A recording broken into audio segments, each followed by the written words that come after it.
themes, the main takeaways that you guys had to improve on? Communicating and aligning.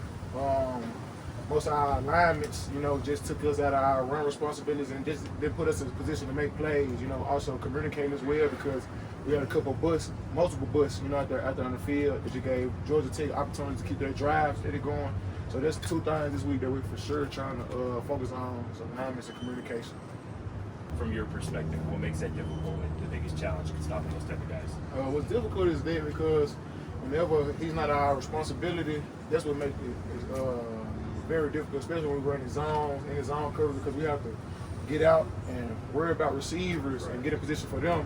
And then by the time we turn around, if the D lineman haven't got there yet, then that's when the quarterback has to scramble, and then that put us in a bad predicament to either stay in our zone and still guard the receivers or go tackle the quarterback because we don't know. You know what I'm saying? It's always a great area playing defense, you know what I mean? Whenever we don't have specific calls that tell us, that's your player or you can have him this play. You know what I mean? Yeah, I got you. French and Reggie Hughes, and just the in-game communication maybe was difficult at times. How did you feel like that process went on game day last Friday?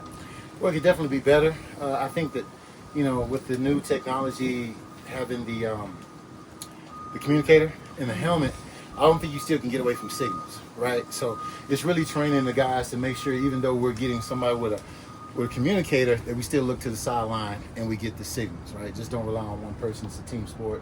You got the safety and the corners on the side of the field. They need to look back to get the signal and make sure we're straight. We'll be better this week with that.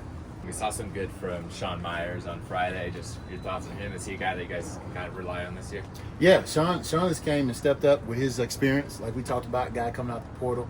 He understands the defense. He's played something similar to it. So, yes, we're going to pin on him, and he's going to get some snaps as well. Good. Coach, Delaware found a lot of success with their quarterbacks when they were able to find large pockets of open space in Delaware State's defense last week. How's that something you guys look to prevent? And then what's the linebackers' role going to be in that? Yeah, well, I can't tell you any trade secrets right now, who's going to be what. But I'll tell you what, we have a solid plan on how we're going to decide who has the ball, whether it's the quarterback or the running back, based on the formation of play and the tendencies of that run. I'll say my main takeaways from the first game is probably adjusting to the play calling with the crowd, you know what I'm saying, sold out stadium, playing in front of sold out stadium, all the noise and the crowd cheering us on. Just adjusting, getting the play call in with the green dot and just hearing and seeing the field and everything, just getting settled with the fans that we got here in Boulder.